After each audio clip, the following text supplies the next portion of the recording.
다시 이 막달라 마리아에 대한 정보를 수집해서 결론을 내리면 이런 결론에 도달해요. 막달라 마리아는 예수 그리스도의 그림자였다. 예수님의 공생애에 막달라 마리아가 얼마나 중요한 인물인지 모릅니다.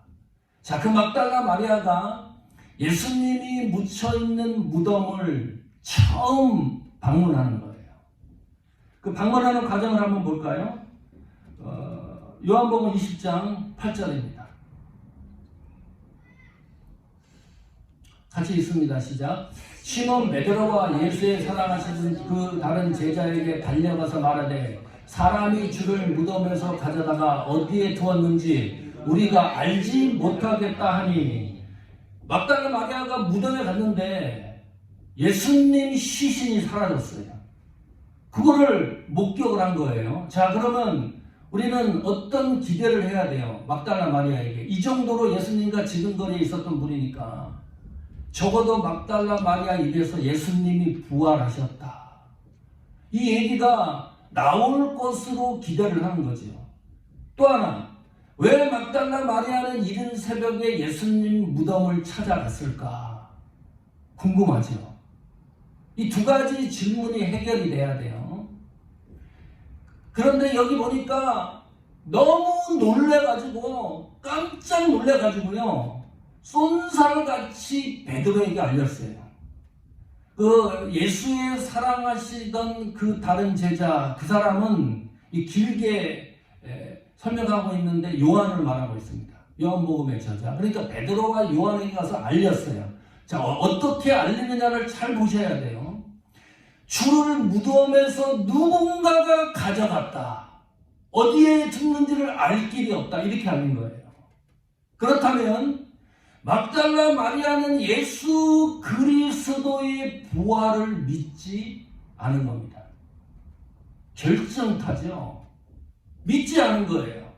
또 하나, 그렇다면 부활을 확인하기 위해서 예수 그리스도의 무덤을 찾아간 것도 아닙니다. 또 하나, 부활에 대한 정보를 많이 가지고 있었지만 막달라 마리아는 예수 그리스도의 부활을 믿지 않았다. 이 결론에 도달하는 거죠. 자, 더 확실한 증거가 있어요. 그 전편에 있습니다. 마가복음 6장 16장 1절입니다. 그 앞에 안식일이 지남에 막달라 마리아와 야고보의 어머니 마리아와 또 살로메가 가서 예수께 바르기 위하여 뭘 준비했다 그랬어요? 향품을 사다 두었다가. 여기 보니까 마가복음에서는 다른 여성들도 있어요. 같이 올라간 거죠. 그러나 요한복음에서는 막달라 마리아만 조명을 하고 있어요. 그 가운데 아주 특이한 거기에 집중 조명하고 있는 거죠. 자, 여기 보니까 예수님 무덤을 찾아가는 이유가 뭐냐 하면 예수님 시신에 향유를 바르기 위해서입니다. 이 부활의 신앙을 갖고 확인하기 위해서 간 게 결코 아니다. 자, 그러면 다시 돌아오십시오. 요한복음 20장 8절입니다. 이렇게 알렸어요. 제자들에게. 제자들이 깜짝 놀란 거죠. 이 소식을 듣고서. 자, 제자들의 반응입니다. 20장 9절입니다. 20장 8절 9절입니다. 그때 8절부터 봅시다. 그때에 무덤에 먼저 왔던 그 다른 제자도 들어가 보고 믿더라. 자, 막달라 마리아가 와서 소식을 전한 거예요. 예수님 시신이 사라졌다. 그러니까 쏜살같이 그 다른 제자는 누구예요? 요한이죠. 요한이 잽싸게 먼저 들어간 거예요. 확인해 보니까 시신이 진짜 사라졌어요. 제자도 들어가 보고 믿더라. 우리가 속는 겁니다. 이 요한이 보고 믿은 것이 예수님이 부활했다는 사실을 믿은 것이 아니라 마리아가 와서 증언했던 내용이 정말 사실이라는 것을 확인하고 믿었다, 그 말이에요. 더 확실한 게 있습니다. 9절 보십시오. 저희는 성경에 그가 죽은 자 가운데서 다시 살아나야 하리라 하신 말씀을 아직 알지 못하더라. 예수님의 시신을 사라진 걸 보고 그 전에 살아계실 때 예수님한테 부활에 대한 얘기를 들었을 거예요. 그런데 그 메시지의 내용을 아직도 시신이 사라졌는데 알지 못하고 있었더라. 무슨 말인지 이해하시죠? 이 제자들의 심중이. 그러고 나서 10절에 이렇게 기록해 놓고 있습니다. 같이 읽습니다. 시작. 이에 두 제자가 자기 집으로 돌아가니라. 저는 성경 읽을 때마다 가장 쓸쓸하고 고독한 장면입니다. 이것처럼 허무하고 허탈한 구절이 없습니다. 예수님이 제자들이 부활을 믿었다 그러면 집으로 절대 돌아가지 않습니다. 제자들 먼저 찾아가겠지요. 제자들을 다 소집하겠지요. 내가 보니까 예수님이 말씀대로 사흘 만에 부활하셨다. 예수님을 따르는 사람들에게도 이 증거의 말씀을 얘기하겠지요. 이웃들에게도 얘기하겠지요. 집으로 돌아가니라. 참담한 거예요. 예수님 제자도 예수님의 부활을 믿지 않았습니다. 막달라 마리아도 예수님의 부활을 믿지 않았다. 부활에 대한 얘기가 어느 날 갑자기 일어난 일입니까? 예고 없이 일어난 일입니까? 아니에요. 공간 복음만 보겠습니다. 예수님이 고난당하고 죽고 십자가에서 부활하신다는 그 사건의 내용을 마태복음에 4번 기록되어 있어요. 마가복음에 4번 기록되어 있습니다. 누가복음에 자그만치 5번 기록해놨어요. 요한복음에 3번 기록해놨습니다. 빠져나갈 틈이 없어요. 자, 그러면 예수님의 부활에 대한 이야기를 제자들은 누구한테 들은 거예요? 예수님에게 직접 들은 거예요. 부활의 당사자한테 부활에 대한 내용을 들은 거예요. 다른 사람이 예수님의 부활의 내용을 이야기한 것이 아니라 이 부활의 내용을 예수님이 직접 특수 과외 교육을 시켰어요. 그것도 공간복음의 16번이지. 그런데 이 제자들이 믿지 않았습니다. 예수님이 부활에 대한 얘기를 했을 때 예수 그리스도의 제자들의 반응이 너무나 궁금해요. 어느 정도였길래 이 정도 믿음을 갖고 있었나 하는 거죠. 마태복음 17장 23절입니다. 같이 읽습니다. 죽임을 당하고 제3일에 살아나리라 하시니 제자들이 심히 근심하더라. 예수님이 부활을 전했는데 제자들이 받아들이는 게 뭐냐 하면요, 근심했다. 걱정한 거죠. 힘들어한 겁니다. 단순히 슬퍼한 게 아닙니다. 이게 뭔 얘기냐. 나는 예수님이 대통령이 될 줄 알았는데 죽는다 그런다. 도대체 이게 무슨 일이냐. 더 확대 해석된 게 있습니다. 마가복음 9장 32절입니다. 그러나 제자들은 이 말씀을 깨닫지 못하고 묻기도 무서워하더라. 부활에 대해서 예수님이 말씀을 했는데 그 말씀조차 이해를 하지 못했다. 신이 어떻게 죽느냐? 말도 안 된다. 만약에 신이 죽는다면 이건 보통 일이 아니다. 공포에 휩싸였다는 거죠. 무서워서. 제자들에게 부활에 대해서 예수님이 특수 교육을 했는데 과외를 시킨 겁니다. 이 제자들의 학점이 F학점입니다.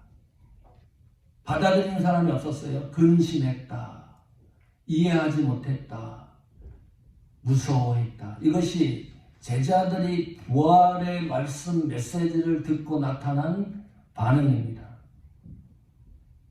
성도 여러분, 이 말은 무슨 말이에요? 부활을 믿는 문제는 결코 쉬운 문제가 아니다. 예수님에게 교육을 받은 제자들도 부활을 믿지 못했다. 오늘 우리 신앙과 믿음을 다시 점검해야 됩니다. 다른 사람에게 배운 것도 아니고 예수님에게 직접 배웠던 제자들도 부활을 믿지를 못하고 있어요. 이 보통 단순한 문제가 아니죠. 쉬운 문제가 아니다. 인간 스스로 부활의 문제를 해결하는 것은 거의 불가능하다. 이런 결론에 도달하는 거예요. 우리 신앙의 믿음이 어디 있습니까? 기독교 신앙의 최고의 꽃이 어디 있습니까? 부활입니다. 예수님이 죽기 이전에 예수님만 믿는 사람들이 있어요. 나는 거기까지만 예수 믿겠다. 십자가에서 죽으시고 부활한 예수는 도저히 내 머리로 상상이 안 가니까 나는 그런 예수는 믿지 않겠다. 부활의 능선을 넘지 않고서는 하나님 나라와 연결될 수가 없습니다. 부활의 이 고개를 넘어야지만 하나님 나라가 나와 관계된다는 것을 그때서야 알게 되는 거예요. 제자들이 집으로 돌아가고 막달라 마리아는 도저히 그 자리를 떠날 수가 없는 겁니다. 슬피 울고 있었어요. 예수님이 시신이 어디 갔냐? 도대체 누가 우리 주님의 시신을 가져갔느냐? 고민하고 슬피 울고 있는데 천사가 나타나요. 이 천사가 나타나서 예수님이 부활했다는 이야기를 증언해줘요. 자, 그러면 또 우리가 기대를 해야 돼요. 그 정도면 천사가 나타나서 예수님 부활을 증언해주면 어떤 생각이 들어요? 이거는 부활을 확실히 믿을 것이다. 기대하잖아요. 공간복음에 다 기록되어 있습니다. 잘 보십시오. 믿지 않습니다. 천사가 증언을 해도 믿지 않아요. 이 부활을. 단순한 문제가 아닙니다. 하나의 증거를 대볼까요? 마가복음 16장 8절입니다. 여자들이 심히 떨며 천사가 나타나서 예수 부활을 얘기한 거예요. 나와 무덤에서 도망갔습니다. 무서워했다. 아무에게도 아무 말도 하지 못하더라. 충격을 받아서 그럴 수도 있죠. 자, 그러나 예수님이 부활이 사실이라고 하자. 그 말입니다. 이 말씀의 내용이 천사가 얘기한 게 사실이라고 하자. 그러나 나는 그 부활을 나는 믿지 못하겠다. 그거예요. 그러면 어떻게 우리가 부활을 이해하고 믿어줘야 되는 건가요? 우리 편에서 얘기를 하는 거예요. 성경은 부활이라고 얘기를 하니까 사실로, 역사적 기록으로. 그러면 그 부활을 우리가 믿어야 되는데 어떻게 우리 스스로 그 부활을 믿을 수 있는 방법이 뭘까? 가설을 세워봤어요. 첫 번째 가설입니다. 나는 부활이 있다라고 내 인생을 베팅하는 겁니다. 거기에다가. 그러면 죽었어요. 부활이 진짜 있네. 이건 대박 사건이죠. 부활이 있다에 내 인생을 걸었으니까. 그런데 죽고 났는데 진짜 부활이 없어요. 그렇다고 내 인생에 큰 손해가 납니까? 손해 안 나지요. 부활에 대해서, 믿음에 대해서 주식 투자하듯이 돈을 갖다가 지불하는 것도 아니잖아요. 일불 돈을 가서 내고서 부활이 있다 없다를 결정하는 게 아니잖아요. 손해볼 게 없는 거예요. 손해볼 게 없는데 세상 사람들은 부활에 대해서 믿음에 신뢰가 없는 겁니다.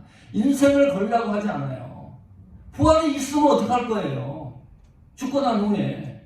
없다고 살다가 진짜 내가 죽고 난 후에 부활이 있다 그러면 어떻게 뒷감당을 할 거예요? 그러면 내 인생을 한번 걸어봐야죠. 손해가 나는 게 하나도 없는데, 돈 드는 일도 아닌데. 두 번째 가설입니다. 죽었다 살아나는 사람 이야기를 잘 들어보면 됩니다. 저기 먼데 무슨 러시아라든지 무슨 불란서라든지 아프리카에서 죽었다 살아난 사람 말고요. 내 주위에서 혹시 그런 분 있습니까? 죽었다 살아난 사람. 친척 중에라든지 아니면 이웃이라든지 부모라든지 동생이라든지 친구라든지 누가 죽었다 살아나서 그 증언해준 이야기를 들어본 일이 있습니까? 제가 서두에 얘기를 했습니다. 부활은 하나님 나라와 연결이 된 고리입니다. 이 능선을 넘지 못하면 하나님 나라와 관계가 없다 그랬어요. 제 외할머니가 돌아가실 때 목사님 빨리 모셔오라. 자녀들을 다 소집을 했습니다. 목사님 오셔서 말씀 전하고 기도하고 찬송하고 찬양했습니다. 말씀이 다 끝나고 예배가 끝나고 할머니가 하늘을 보시더니 천사가 하늘문이 열리고 천사들이 오고 있다는 거예요. 너무 기뻐하시는 겁니다.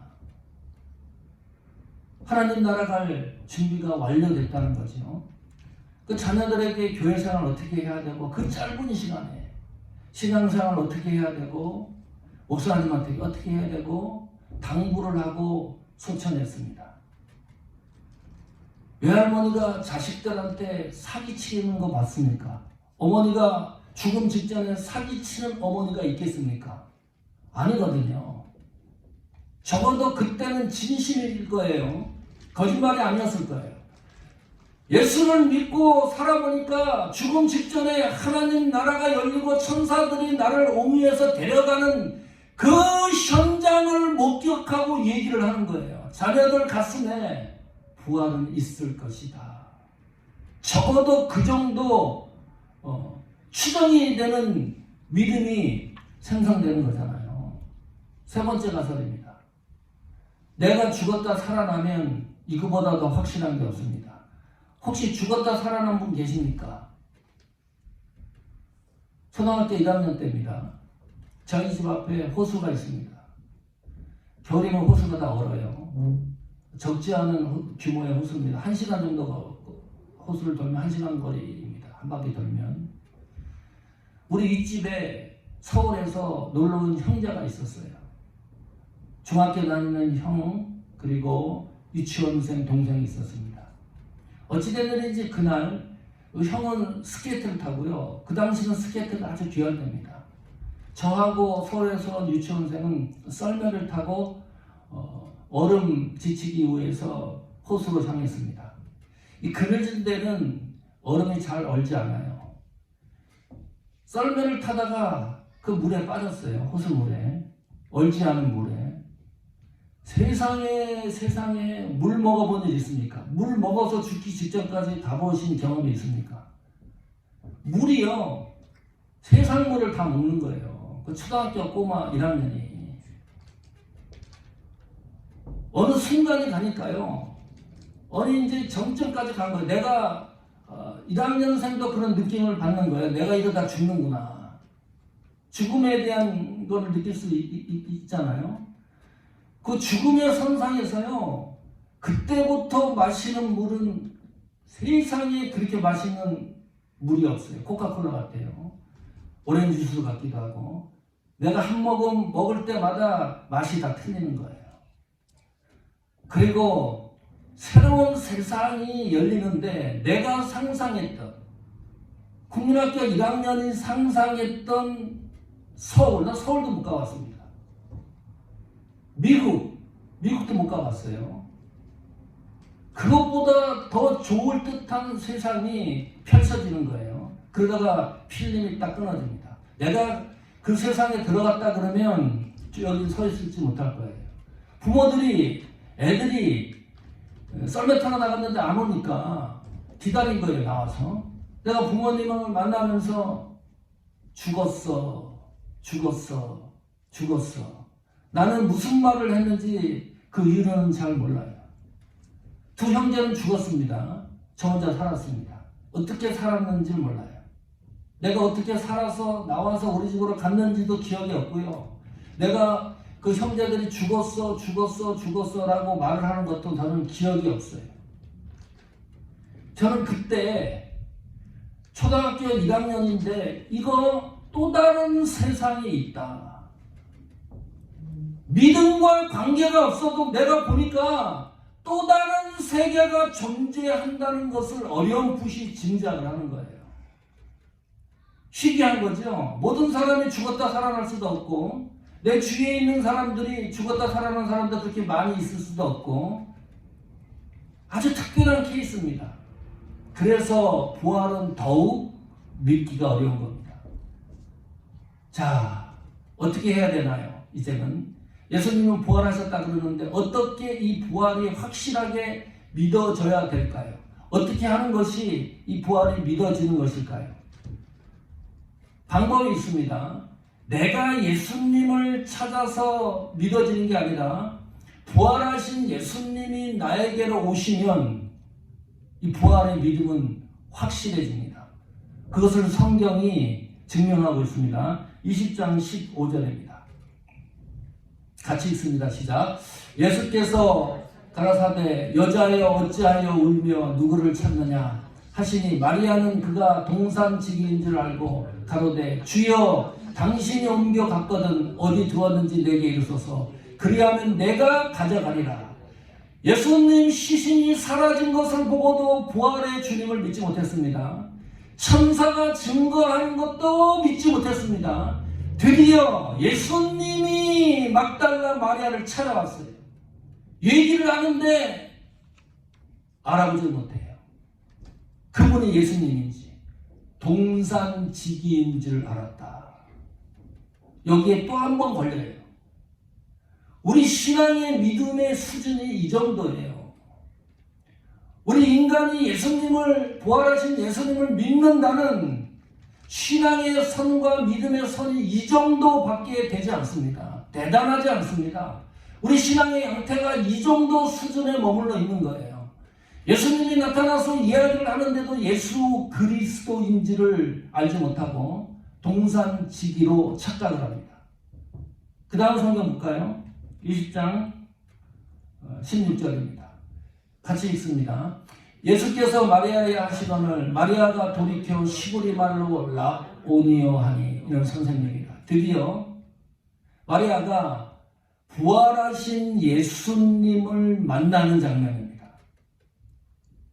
어떤 액션을 취했길래 마리아가 예수님을 드디어 부활의 주님으로 믿게 되는 거죠? 예수께서 마리아를 향해서 마리아야 하시거늘 이름을 불러줬습니다.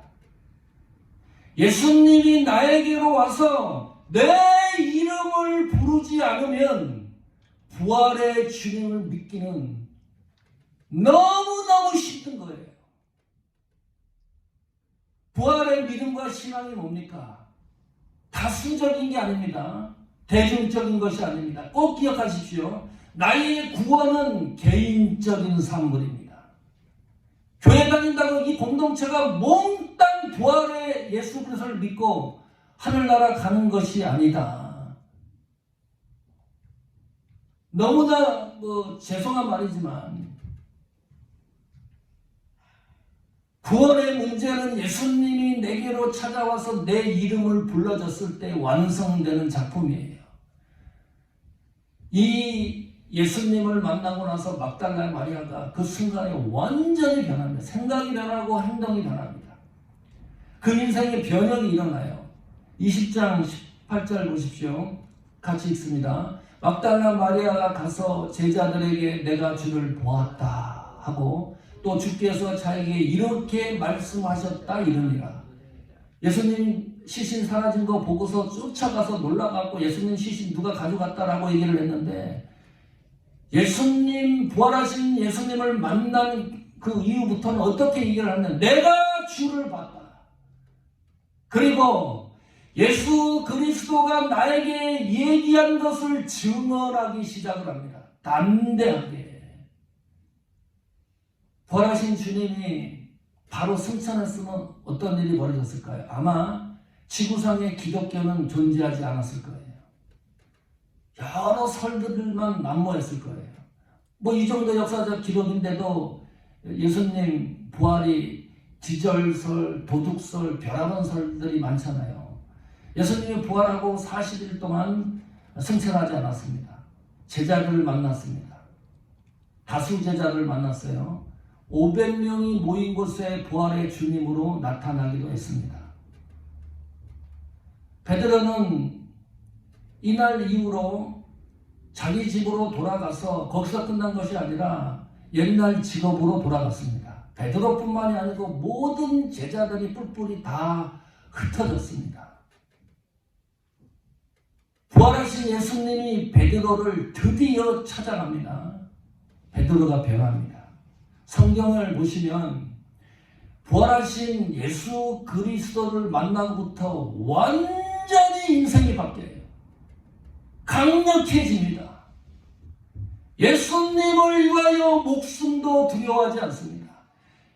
예수님을 만났던 제자들이 얼마나 많이 변했는지가 역사 기록에 고스란히 담겨 있습니다. 베드로는 복음을 전하다가 십자가에 거꾸로 못 박혀 순교합니다. 사도 바울은 로마 네로 황제 통치 시대에 복음 전하다가 감옥에 갇힙니다. 참수형을 당합니다. 마태는 도끼로 맞아서 참수됩니다. 의심 맡은 도마는 인도 지역에 들어가서 복음을 전하다가 창에 찔려 순교합니다. 이것이 보통 일입니까?